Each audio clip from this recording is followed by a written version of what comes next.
Hey guys, it's GirlGotGame. Welcome back to Magical Diary, where we are going to do Pastel Rouse route. This is our final full route for the game. It's a side route, but it's the last one. Everything after this is dance endings and solo ending stuff. And I'm a little torn about this one because in order to do Pastel's route, you have to be president and you have to be on Minnie's route to get to Pastel's route. Because as we all know from doing Minnie's route, there's a choice later where we have to choose between the two girls, and I'm not fond of it by any stretch of the imagination.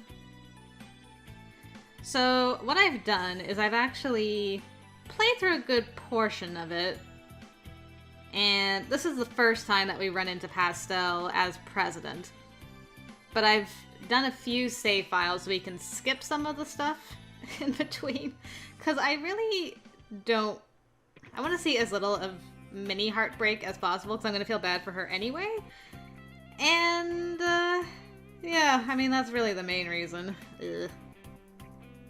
And for those who are interested, I am a flirty, schemy Franco, because I felt that was the best personality combo for Pastel. So here we go. First interaction. I think it's October the 19th? Where's my diary? It is October the 19th. Huzzah. Minnie asked me to meet her this morning, so I have to get up early. If this meeting doesn't take too long, I might still be able to get breakfast in the cafeteria instead of having to wait for lunch.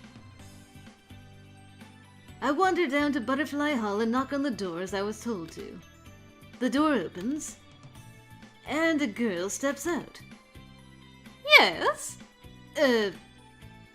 Pastel Rao, the only student at Iris Academy who I'd actually met before coming to the school. The one person who has a chance of recognizing me, and therefore the last person I want to speak to up close. That's right, you're the only one, Pastel. Of all the doors in the school, why did I have to accidentally knock on hers? I was looking for Minnie Cochran. Just a minute, I'll get her. She steps back inside and closes the door. She's Minnie's roommate? Ugh, this is terrible luck. The last time we saw each other, she must have been 10 years old. Her mother was on yet another tour around the world, and they stopped to pay their respects to my parents, which turned into a week-long visit. Considering the things I've learned about Pastel's mother, I don't want to think about that visit too much. It's my parents' business, not mine. We didn't interact much at the time, Pastel and I. My family was providing hospitality, so it was my responsibility to offer to entertain her, but she mostly stayed in her room and played with her own toys. Still, I recognized her immediately. With her mother's eyes and her father's sylph wings, she's unmistakable. I hope I didn't make much of an impression on her back then. She doesn't seem to recognize me, but if she's Minnie's roommate and we keep having to run into each other... Okay, and I think... Yeah, okay, we're done with Pastel for that one. Our next interaction with her is on November 1st. And I don't know if I mentioned, I'm also focusing on white and blue for magic, because we've done all our combo spells, boys and girls. When we reach her door in Butterfly Hall, I reach out to knock, then check myself. It's her room. She should be able to unlock it on her own. Oh, that's right. This is the scene right after the dark dance, I believe, and Minnie was collapsing from exhaustion cleaning up. So I decided to escort her. Minnie fumbles with the doorknob and gets it open. Good. And maybe Pastel won't even be here. No such luck. Minnie? Oh. Shaking her head, she walks back into the room, paying no further attention to Minnie or to me. Good night. Alright, and that's that. And then our next one is December 1st. This is after holidays, and this actually isn't an interaction with Pastel, but it's about Pastel. How was your vacation, Donald? We got snow. Which is great, because it got me out of the house and away from all the girls. Ellen's okay when she's not with Urchin, but then Pastel was there. Do you know her? Not really. Well, look out, she'll probably try to seduce you sometime. She does it to everyone. William was her first target, obviously, but he just sort of laughed and treated her like a kid, which she hates. Next thing I know, she's trying to sneak into my room in the middle of the night.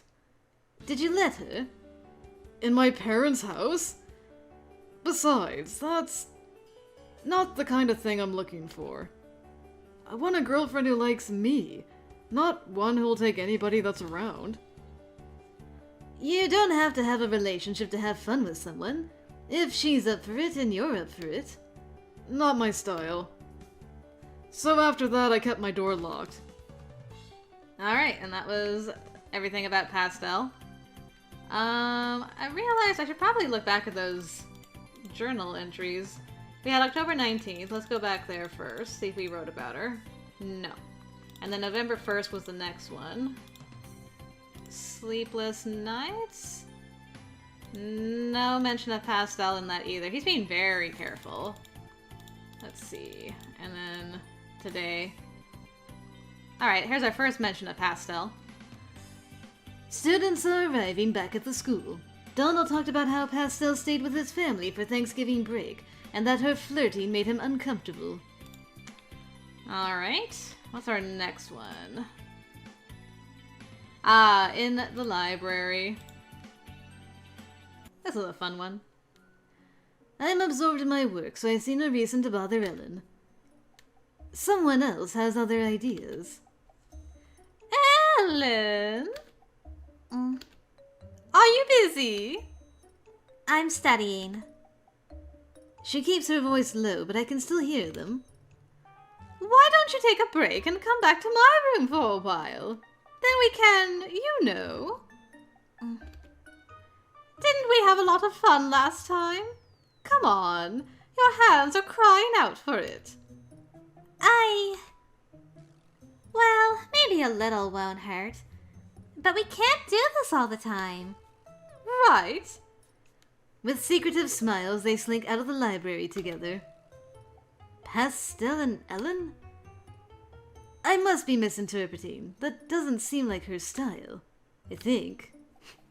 I haven't even talked to Ellen all that much. I'm surprised I got that little notification. Girlish secrets. Pastel spirited Ellen out of the library to do something fun together in her bedroom. What was that about? Who can say?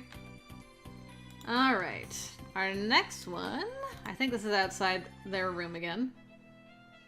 Oh no, this is Damien and Pastel in the hall. I just barely caught this scene and was able to save before it. In the afternoon, I catch sight of some distinctively inhuman silhouettes in the distance. It's Damien and Pastel. Her delicate wings quiver in an unseen breeze as she displays herself for his attention. Her hand reaches out to touch his chest. Whatever she's doing, he seems to enjoy it. It's none of my business anyway. I only had the briefest of flings with them. Let's study, and then we can read about this. Damien and Pastel. I saw them flirting in the halls today. I can't decide whether they're a logical couple or a terrible combination. Yeah, about that. Alright, what's next? We're almost caught up to where I'm gonna actually start properly from. This one's a little I debated about. We do see Pastel here. But I started from here because Minnie had a couple of different dialogue things to say because we're flirtatious in our relationship. So I'm like, well, I'm gonna be sad about it anyway, and I'm trying to avoid as much of the heartbreak as possible, but for those who want to know, here's how it goes if you're flirtatious with her. Minnie shifts in my arms, rubbing her face against my chest. You're so pretty to touch. Her hand wanders up, managing to poke my chin before falling back into place. Such a boy. She giggles, burying the sound in my robes. I'm so glad you're with me. I don't want to do this alone. This could get embarrassing. She needs to sleep, but I only have one bed. Sounds like she might not mind sharing. But will she feel the same way in the morning? Better not risk it. Even flirtatious Franco is very respectful. Come on, Minnie, let's get up. Up? I need you to help me. Can you do that? Okay. I need you to help me get you back to your room. Come on, up. I get Minnie onto her feet with her arm over my shoulders and begin to shuffle our way toward Butterfly Hall. Luckily, once I get her moving, she appears to be capable of staying on her feet, as long as I provide direction and support. Her steps wobble and she keeps leaning her head against mine, but she never collapses. When we reach her room, Minnie doesn't seem in any condition to manage the door, so we have to knock and wait. And then knock again. I don't mean to rush her roommate, but I can't tell if she heard me. Ah, she heard me. Why did you come back? She needs to sleep. I know! Sleep.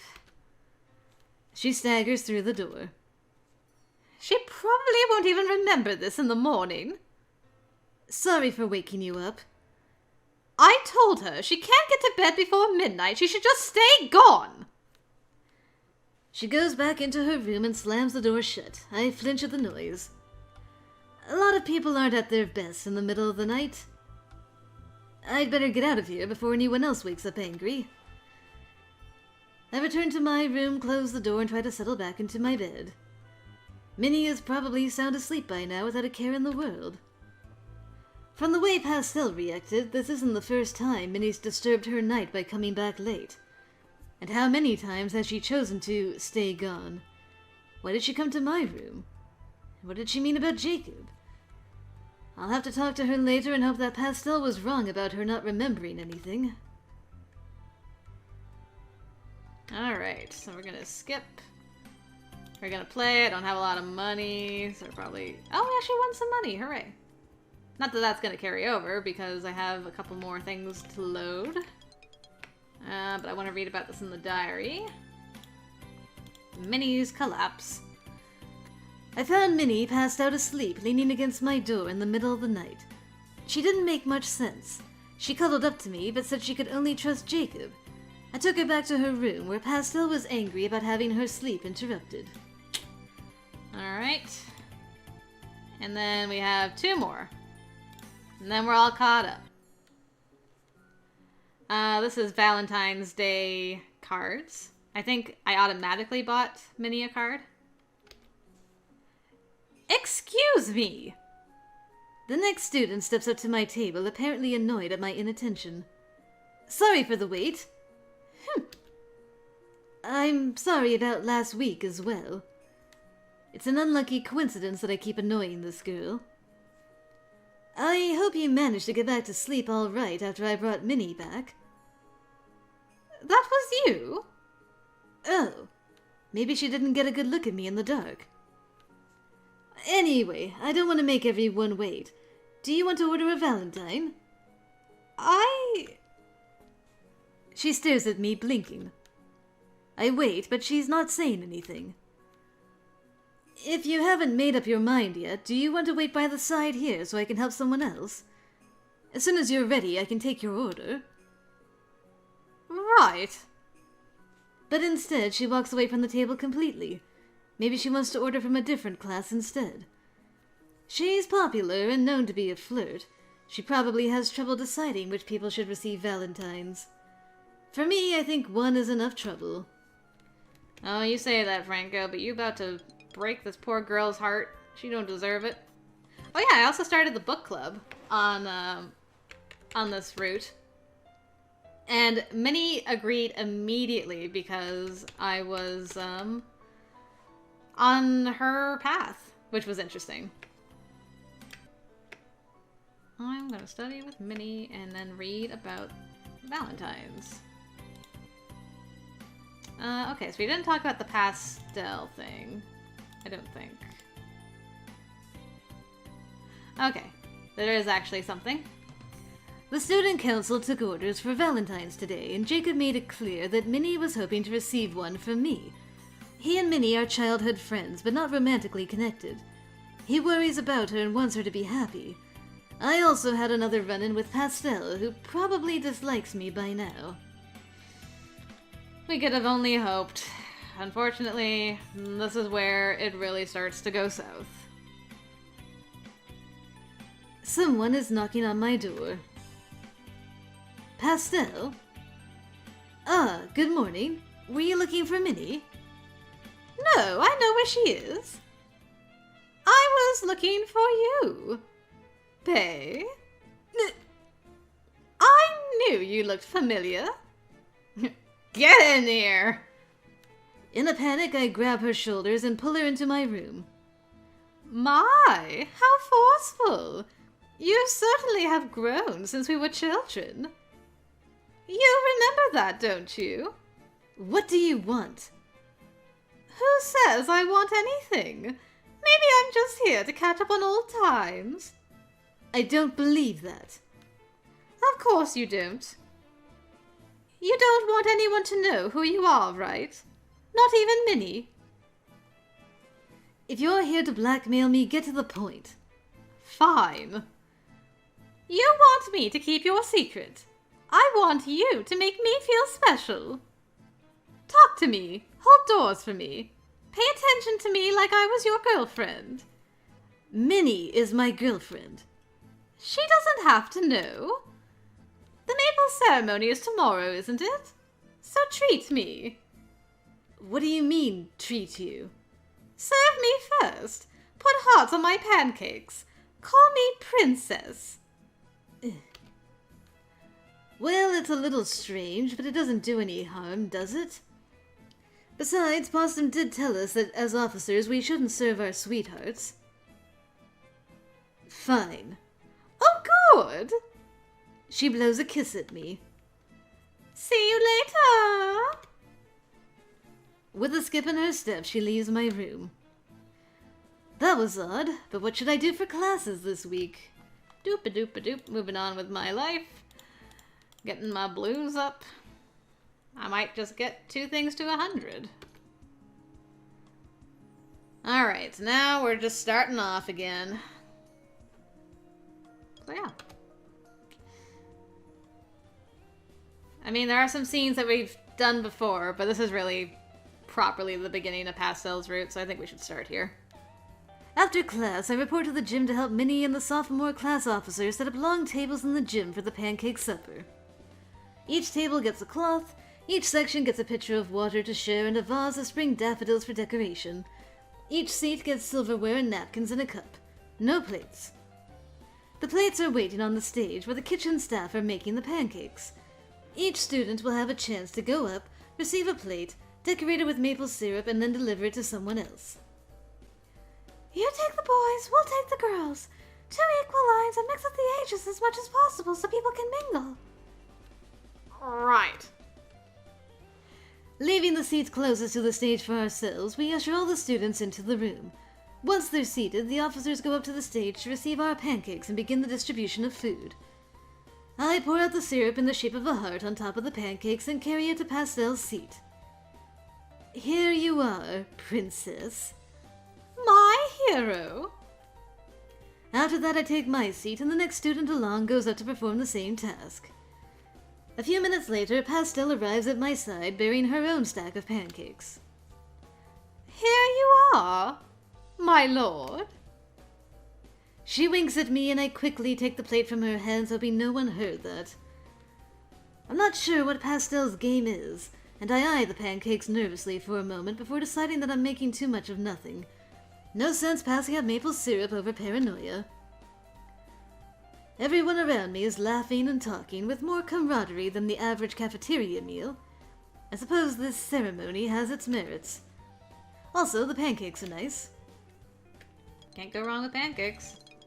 Alright, now we've got to keep an eye out for this troublemaker. Shortly afterwards, I hear someone knocking on my door. Good morning, cutie. What are you doing here? Let's go to the mall. You can buy me lunch. I don't have a lot of... Oh, I can give you the money, darling. I just want you to order and carry the trays. And my shopping.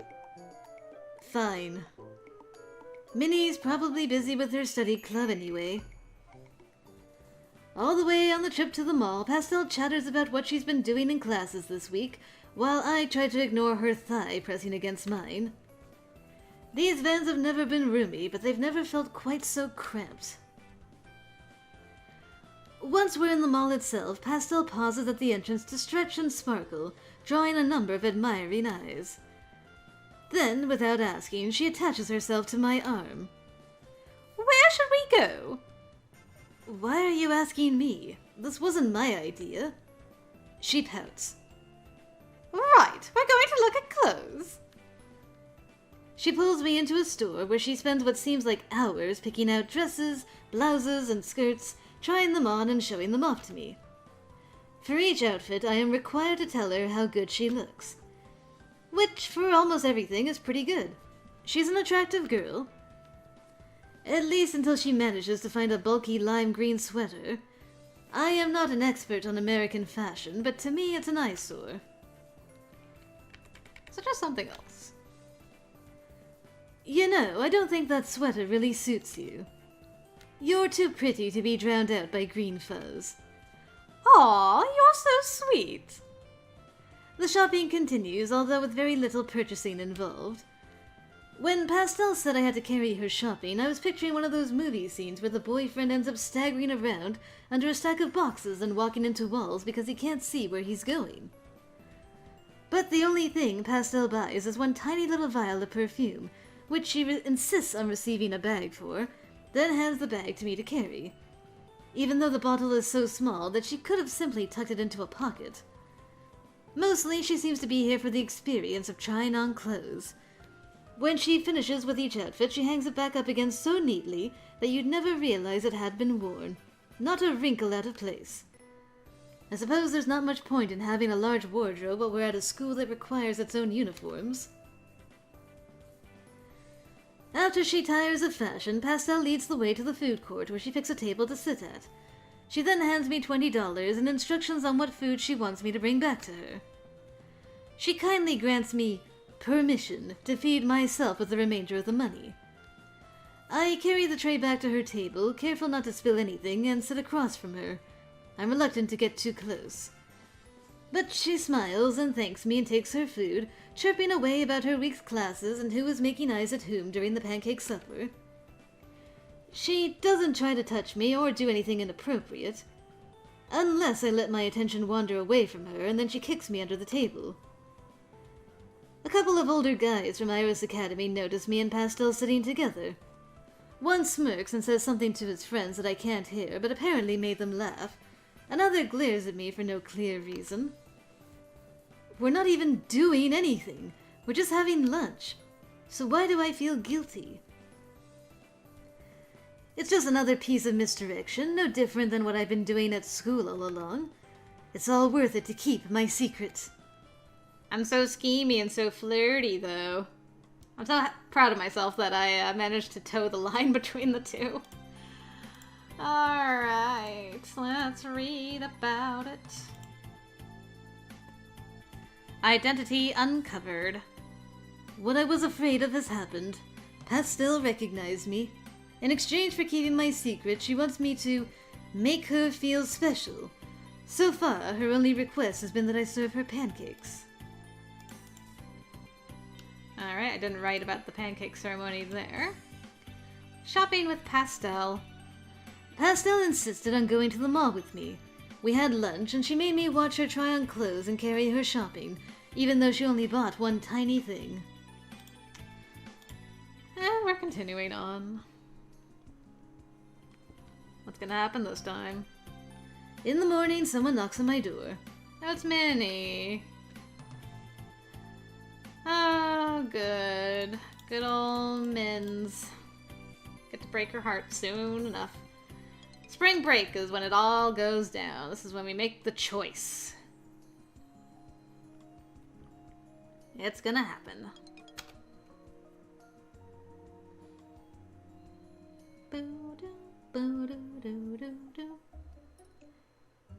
When I get up in the morning, I find a letter pushed under my door. Well, it's not exactly a letter. That would imply someone had written it. What I have here is more like the collages we made for our Christmas cards. It's a bunch of individual letters and words cut out and pasted onto a sheet of paper. The message itself is not heartwarming. Stay away from that slut. Cheaters are disgusting. What on earth is this? Is this something about Pastel? I'm not cheating on Minnie. I had lunch with another girl. That is not a crime. And whose business is it what I do anyway? I can't imagine that Minnie would send me a note like this herself. It's not like her at all. And why would anyone else care? Or is this saying that Pastel is a cheat, so I should stay away from her? I don't know anything about Pastel's relationships. I don't know who she's dated in the past. I don't know if she's supposed to be dating someone at the moment. I don't know because it doesn't matter. I'm not spending time with Pastel because I want to or because I care about her. She's blackmailing me. So I really have no idea who might have a grudge against her. Unless... Could Pastel have sent this note herself just to make herself look like a victim? It would be a very strange thing to do, but manipulating me into going shopping with her is strange to begin with. Well, there doesn't seem to be anything I can do about this message at the moment, other than toss it behind my bed out of sight. I have classes to get to. For now.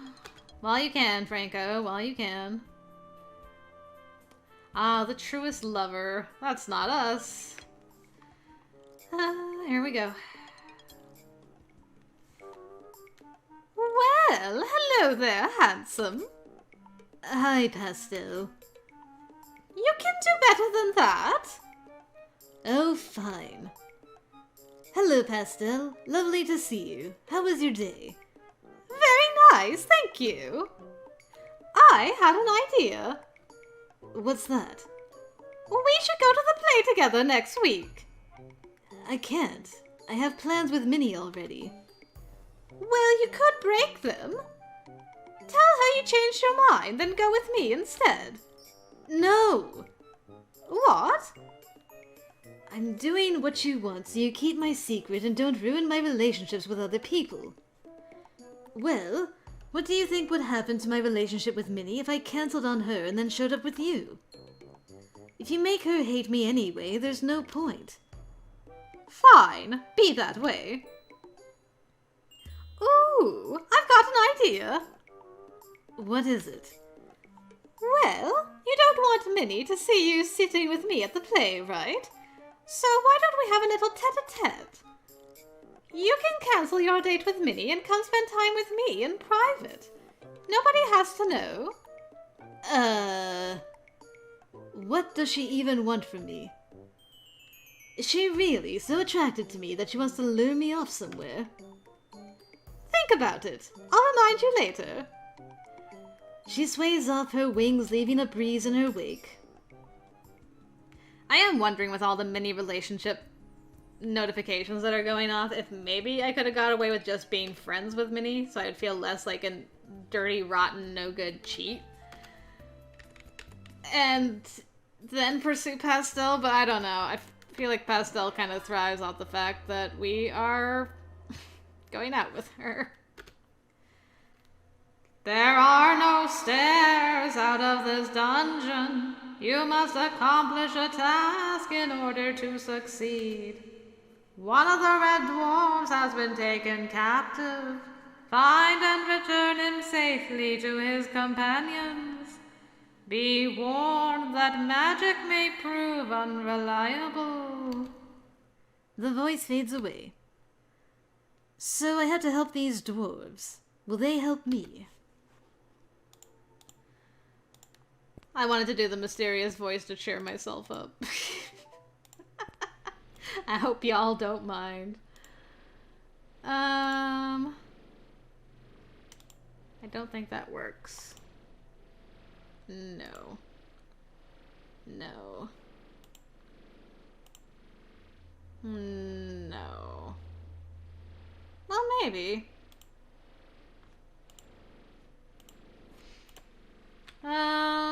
Let's save. We'll do a test.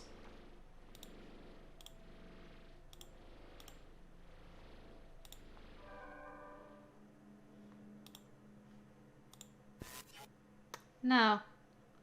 It does not work. But I'm still alive.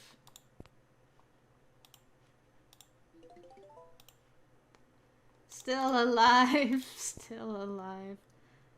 I hope that doesn't hurt our dwarf friend. We will see.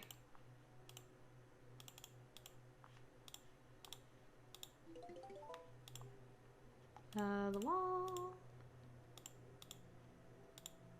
Okay, buddy. Oh, the thing's gone. Good. Oof. Got a little owie there. It's fine. Alright. Potsdam, tell me I'm good. I feel better. When I can feel my feet again, I am standing in the school quad and I have to shield my eyes against the sunlight. Congratulations, Franco! You returned Croup to his friends. As I'm sure you noticed, named rouges are highly resistant to magic, which can make them targets. For succeeding in your quest, you receive 5 merits. And how clever of you to let sleeping moths lie. It can be easier to avoid a fight than to win one. Remember that any strength can become a weapon turned against you. That doesn't mean you shouldn't develop your strengths, but never be too reliant on any one thing. I hope you enjoyed putting your skills into practice. Now, if you'll excuse me, I have another student to look after.